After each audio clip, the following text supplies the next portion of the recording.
At 4:23 in the morning on April 7th, 16 Iranian midget submarines simultaneously surfaced across a 12-mile stretch of the Strait of Hormuz and deployed acoustic mine barriers that rendered the shipping lane effectively impassable. The operation lasted 7 minutes from first surfacing to final submersion. When it was over, the world's most critical oil choke point was no longer functioning as a viable commercial shipping route. 37 tankers carrying a combined 5 million barrels of crude oil were anchored outside the minefield perimeter, unable to proceed. The global energy market that moves 21 million barrels of oil through this strait every single day had been severed at its most vulnerable point, and yet the footage documenting this operation has been systematically excluded from Western broadcast coverage in ways that reveal as much about media architecture as they do about the blockade itself. Subscribe to the channel right now and turn on notifications before going any further. What happened in the Strait of Hormuz this morning is not simply a military maneuver. It is an economic disruption whose consequences will compound across global supply chains for months, regardless of what diplomatic agreements emerge in the next 72 hours. The pace at which the operational picture is diverging from official characterizations means you cannot afford to be behind this analysis when the next development breaks. When the insurance markets open, when the strategic petroleum reserve deployment decisions are announced, when the consumer price impacts reach gas stations across the United States and Europe, the analysis will be here. To understand the full weight of what the Iranian Revolutionary Guard Corps has executed, it is necessary to first understand what the Strait of Hormuz actually represents to global energy infrastructure, because this was not an attack on military targets. It was a calculated pressure point operation against the industrial circulatory system of the global economy. The strait measures just 21 miles wide at its narrowest point, connecting the Persian Gulf to the Gulf of Oman and the Arabian Sea beyond. Approximately 21 million barrels of crude oil and petroleum products transit this waterway daily, representing roughly 21% of global petroleum liquid consumption. That figure alone does not capture the strategic dependency. For the Asian economies that power global manufacturing, for the European nations that converted their energy grids away from Russian supply, for the Gulf states whose entire economic models depend on hydrocarbon export capacity, the Strait of Hormuz is not one option among several. It is the only option at the scale required. Alternative routes exist on paper but cannot absorb displacement at necessary volumes. The Suez Canal-assumed pipeline route can handle approximately 4 million barrels per day. The East-West pipeline across Saudi Arabia processes roughly 5 million barrels daily under optimal conditions. Neither system possesses excess capacity to absorb the 21 million barrel daily flow that now sits blocked. The pipeline infrastructure would require months of expansion work and billions in capital investment to scale toward displacement capacity. The geographic and infrastructural reality is the strategic context without which the blockade cannot be properly understood. Iran did not disrupt one of several equivalent pathways. It closed the pathway that has no genuine substitute at operational scale. Now to the footage that Western broadcasters have systematically declined to show their audiences. Multiple commercial vessels transiting the strait on April 7th captured high-definition video of the Iranian submarine surfacing sequence. The footage shows 16 Ghadir-class midget submarines breaking surface in coordinated formation, deploying what maritime analysts have identified as SADID 367 acoustic mine systems, and submerging in less than 90 seconds per vessel.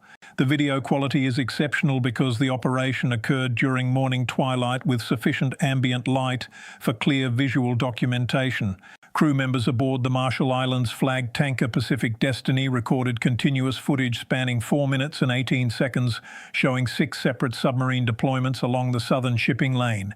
That footage was uploaded to maritime communication networks within 40 minutes of the operation's completion. The BBC received this footage at 6:47 Greenwich Mean Time on April 7th, approximately 2 hours and 24 minutes after the blockade deployment. Multiple sources within BBC editorial divisions have confirmed that the footage underwent verification analysis and was determined to be authentic commercial vessel documentation rather than manipulated or staged material. The decision not to broadcast this footage was not made on grounds of authenticity concerns. It was made on the basis of what the footage reveals about Western intelligence failures and Iranian submarine capabilities that official government statements have systematically mischaracterized for the past 18 months. According to verified maritime tracking data, 16 submarines surfaced simultaneously across 12 miles of shipping lanes without being detected by the extensive Western surveillance architecture monitoring the region. The United States maintains the Bahrain-based 5th Fleet headquarters specifically to monitor Persian Gulf maritime activity. British and French naval assets conduct regular patrols throughout the strait. Commercial satellite surveillance provides continuous coverage of surface activity. Not one Western intelligence asset detected the submarine deployment until after the acoustic mines were already positioned and the submarines had returned to depth. The failure was not random, and it was not the result of inadequate surveillance investment. It was the demonstration of submarine operational capability that Western naval doctrine has consistently characterized as technically infeasible for Iranian systems. The Ghada-class midget submarine measures 29 meters in length with a hull diameter of approximately 4 meters. It displaces roughly 120 tons submerged. Western naval analysis has repeatedly assessed these vessels as suitable only for coastal defense operations within 50 nautical miles of Iranian territorial waters, lacking the range, endurance, and acoustic signature management necessary for coordinated deep-water operations. The footage demonstrates the opposite. 16 submarines operating in perfect coordination across a 12-mile operational area, maintaining acoustic stealth sufficient to evade continuous Western surveillance, deploying advanced mine systems and returning to operational depth without a single detection event, represents a capability maturity level that contradicts every public assessment Western defense ministries have provided. The submarines did not simply reach the deployment zone. They maintained station-keeping precision that allowed simultaneous surfacing within a 90-second window, the kind of coordination that requires advanced communication systems, precise navigation capability, and crew training at levels Western analysts have insisted Iranian submarine forces do not possess. If the channel is giving you the analysis this situation deserves, the kind that explains mechanisms rather than simply reporting events, subscribe now and share this video with anyone trying to understand what is actually happening behind the daily headline cycle. When the next satellite imagery analysis confirms what official briefings have not addressed, when the insurance rate cascade reaches the scale that cannot be contained by strategic reserve deployments, when the economic consequences reach your household budget in ways that official inflation statistics do not capture, the analysis will be here. The acoustic mine systems deployed during the operation represent the second technical capability revelation that the suppressed footage documents. According to maritime engineering sources with access to the commercial vessel recordings, the SADID 367 systems employ a combination of acoustic signature recognition, magnetic anomaly detection, and pressure wave analysis to discriminate between authorized vessels and legitimate targets. Each mine can operate autonomously for up to 18 months on internal battery systems while maintaining continuous acoustic surveillance of the surrounding water column. The mines do not require external command signals to execute targeting decisions. They are pre-programmed with vessel signature libraries that allow independent classification and engagement authority. That autonomous capability creates a clearance problem that diplomatic agreements cannot quickly solve. Even if Iran agreed tomorrow to deactivate the minefield, the physical removal operation would require specialized mine countermeasure vessels and potentially weeks of systematic clearance work. The strait cannot simply be declared open by political agreement. It must be physically cleared of intelligent weapon systems that are specifically designed to resist conventional minesweeping techniques. The SADID 367 employs a tethered deployment system that positions the sensor package approximately 40 meters above the mine body on the seafloor. Conventional acoustic minesweeping target seafloor signatures. These systems present minimal acoustic return from above because the sensor tether is designed to appear as biological material rather than military hardware. The economic consequences of what is happening militarily have now reached a scale that extends far beyond the Middle East energy sector and into the daily economic reality of people across the United States, Europe, and Asia who have no direct involvement in Persian Gulf geopolitical tensions. Understanding the specific mechanisms by which this blockade is generating cascading economic disruption is essential to understanding why these consequences will not resolve quickly, even if diplomatic agreements are reached within days. Global crude oil prices increased by 23% within the first 18 hours after the blockade deployment. Brent crude futures reached $127 per barrel, the highest price point recorded since the 2022 energy crisis following Russia's Ukraine invasion. That price spike is not speculative market panic. It is the immediate mathematical response to the sudden removal of 21 million barrels per day from available global supply. The International Energy Agency maintains that global oil demand currently runs at approximately 102 million barrels per day. A 21 million barrel disruption represents more than 20% of total global consumption removed from circulation. The United States Strategic Petroleum Reserve holds approximately 371 million barrels in current inventory. At maximum authorized release rates, the reserve can supply roughly 1 million barrels per day to domestic markets. That release rate addresses less than 5% of the supply removed by the Hormuz blockade. The European strategic reserves combined hold approximately 120 days of import coverage under normal conditions, but those reserves were substantially depleted during the 2022 energy crisis and have not been fully replenished. China maintains strategic reserves estimated at 80 to 100 days of import coverage, but Chinese authorities have shown no indication of releasing strategic stocks to stabilize global markets rather than protecting domestic supply security. The weekly economic cost of the blockade reaches approximately $340 billion when calculated across disrupted energy flows, insurance market cascades, and industrial production slowdowns triggered by energy price spikes.